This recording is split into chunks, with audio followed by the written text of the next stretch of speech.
Ya kan? Apa yang mereka lakukan kan kita sama-sama tahu, ya kan? Artinya belum tentu mereka melakukan, kita masih nuduhnya Jokowi ini sekarang sampai dibuktikan. Tapi kita maksudnya kan kita sama-sama tahu, oh lu pasti gimana caranya lu menang kan gitu. Padahal sebagai aktivis bukan ahli hukum ya saya udah bilang itu ini apa namanya TSM ini memang TSM dia.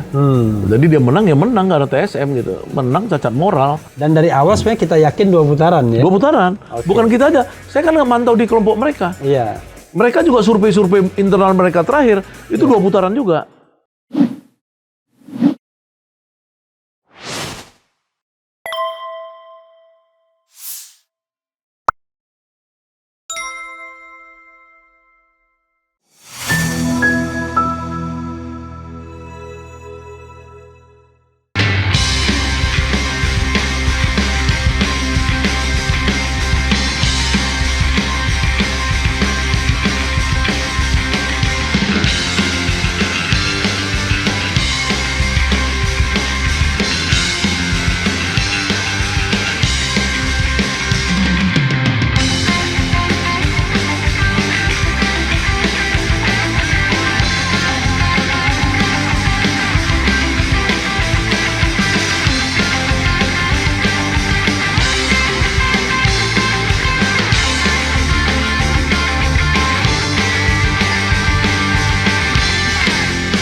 Memang banyak hal ya kalau kita yakin ya. Kalau saya juga begitu. Tentu, iya. Tentu ya. Iya. Bang, kita zigzag lagi kepada kehidupan yang tidak beyond rasional, tapi rasional benar ya. Gimana Abang melihat hasil pemilu ini yang barangkali Abang shock nggak? Kalau lihat, Abang lihat shock atau Abang biasa aja? Atau gimana? Ya saya biasa aja. Biasa aja. Saya biasa aja. Alasannya kenapa? Biasa. Ya karena saya kan proses curangnya saya tahu. Oke. Ya kan? Iya. Ya kita ini kan bukan anak kecil lagi kan kawan-kawan kita tuh mungkin setengah di kelompoknya 02. Iya. Ya kan? Apa yang mereka lakukan kan kita sama-sama tahu. Ya kan? Artinya belum tentu mereka melakukan, kita masih nuduhnya Jokowi ini sekarang sampai dibuktikan. Tapi kita maksudnya kan kita sama-sama tahu, oh lu pasti gimana caranya lu menang kan gitu. Sistematika mereka bekerja yang kita sebut TSM itu. Kebetulan saya itu selain yang saya tahu di publik, di berita-berita media, di medsos, ya apa, saya juga punya jaringan yang mengetahui gerakan mereka kan gitu ya kan. Makanya saya pikir ya kalau mereka pakai TSM ya menang. Tapi itu juga saya berpikir 2 putaran karena sampai hari-hari terakhir itu kan beberapa survei juga dari pihak mereka itu tetap aja nggak tembus 50% gitu loh. Mentok 48. Mentok 48. Nah, jadi memang saya nggak terkejut karena apa? Kalau orang itu kan pemilu ada 2. Satu pemilu tuh betul-betul pemilu normatif yang berdasarkan kesepakatan konsensus. Satu lagi pemilu yang menang sendiri gitu loh. Ini kalau mereka menang sendiri ya gimana kan gitu. Itu dia. Kita bicara anatomi kecurangan ya, yang misalnya yang bisa Abang analisis, bukan tangkap ya. Tapi kalau bisa Abang tangkap juga nggak apa? Apa misalnya contoh-contoh kecurangan itu? Ya kalau misalkan pergantian kepala daerah, itu kan pasti udah bagian dari desain, ya. Kemudian mengundang kepala desa, ya, dan beberapa kepala desa dipanggil oleh aparat di Jawa Tengah, misalkan, ya kan udah dikondisikan. Ini kan bukan bicara sebentar kan. Kemudian Jokowi berkali-kali mengatakan dia mendukung, ya, misalkan baik secara simbolik ketika dia sama Prabowo dan Panglima TNI di Halim, ya, misalkan, dan kedua bersama Prabowo di mana di Jawa Tengah ya makan bakso, misalnya gitu atau mengunjungi hotel tempat menginap Prabowo dan Gibran pada kampanye terakhir. Ya itu banyak sekali yang saya lihat itu kan adalah untuk melakukan satu penegasan. Ya kalau dia sama tentara misalkan sama ini, ya nggak bisa, tentaranya nggak bisa, itu kan Panglima TNI, Panglima tertinggi ya, sama Panglima TNI. Nah kemudian pemanggilan kepala desa ya itu, kemudian yang paling ngeri itu nanti bansosnya itu. Nah jadi ada yang disebut carrot, ada stick kan, stick and carrot kan. Sticknya itu tadi ngancam ya kan, aparat lu harus gerak ke bawah. Nah kemudian yang disebut sebagai carrotnya ini itu menaikkan uang uang bansos dan politisasi bansos lainnya seperti beras yang hilang sekarang kan, beras kan kemana kan pasti dipakai untuk itu segala. Jadi banyak sekali sebenarnya yang ini kasat mata. Cuman saya karena bukan orang hukum tuh selalu bukti itu harus bukti yang bisa disebut bukti yang bisa didatangkan ke pengadilan, kan gitu. Kalau dalam orang politik dia nggak perlu itu. Orang politik cuma lihat, oh lu penjahat lo, penjahat politik, lu jolim, ya kan, ini fenomenanya. Bisa analisis, karena kita kan ada logik, ada dialektika, ya kan, nggak mungkin dong kita sekolah jauh-jauh, orang sekolah ke university untuk apa? Ya kan ada yang jurusan hukum yang memang seperti Bung Repli selalu berpikirnya itu mesti ada contoh konkret yang bisa dibawa ke pengadilan misalnya kayak gitu kan.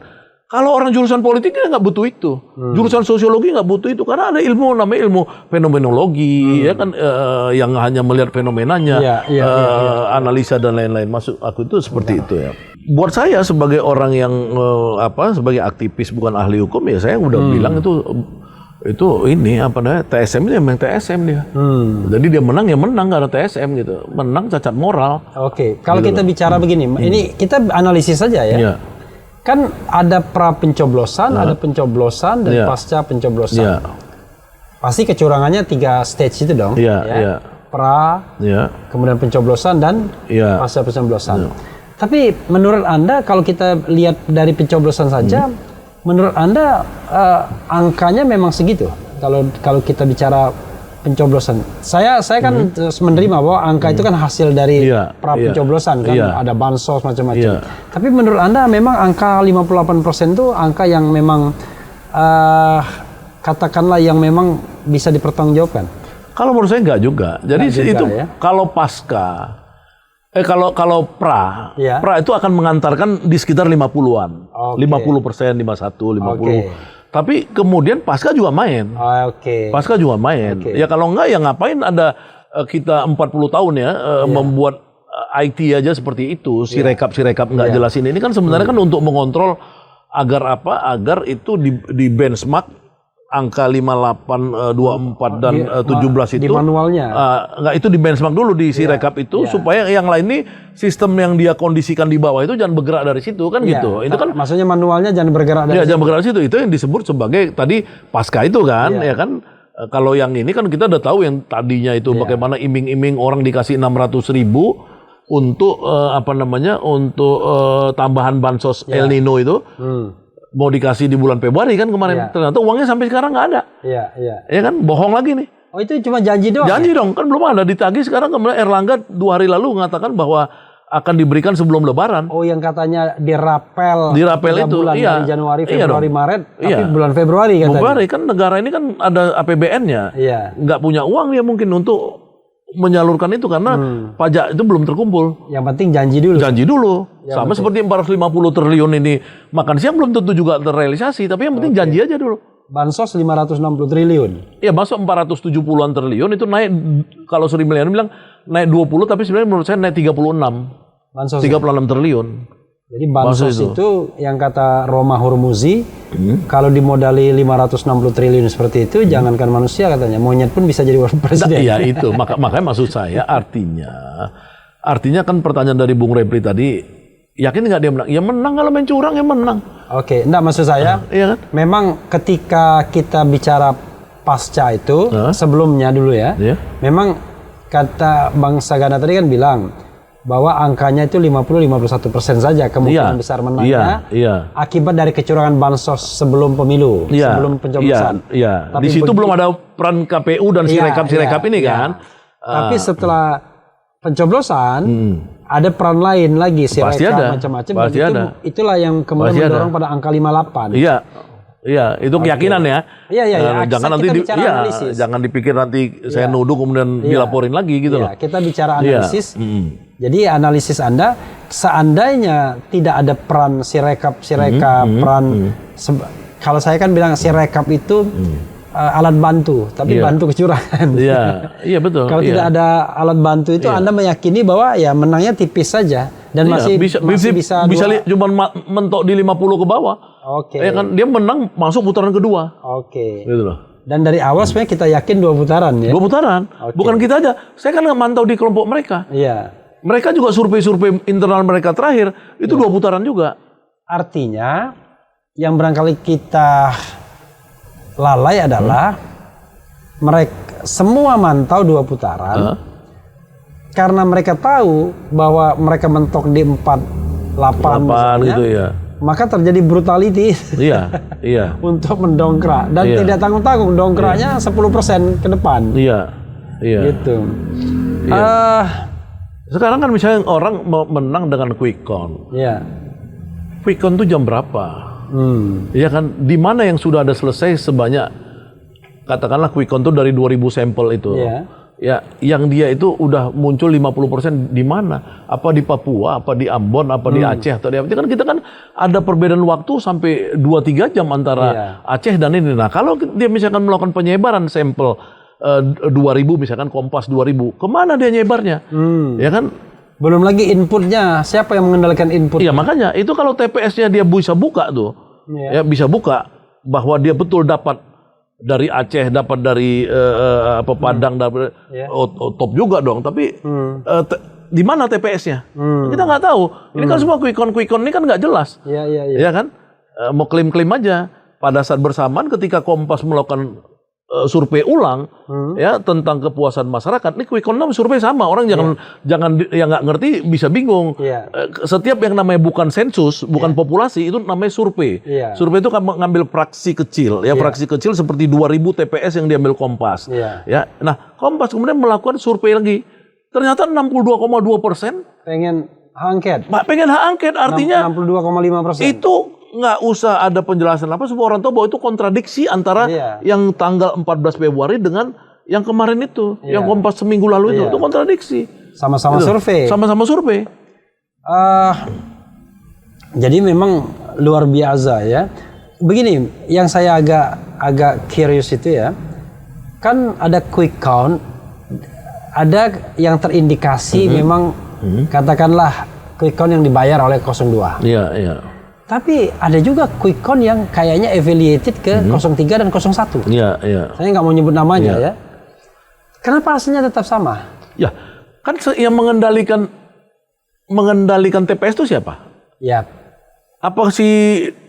Apakah si bosnya survei? Oh, bukan kan? Iya. Bukan. Makanya ketika dia datang ke TPS tempatnya Repli Harun, dia kan udah diketahui, ya kan bahwa dia akan datang ke sana. Karena kalau nggak kan dia siapa yang layanin? Kan dia pasti akan mengatakan kalau nggak udah kolikung dari awal ya. Tapi misalkan dia bilang Pak KPU tolong saya nanti 2000-nya itu di titik ini, titik ini. Ya disiapin dong 2000 ini. Oke, jadi menurut Anda memang di bawah itu tidak independen. Nggak independen lah. Jadi sudah by design ya. By design.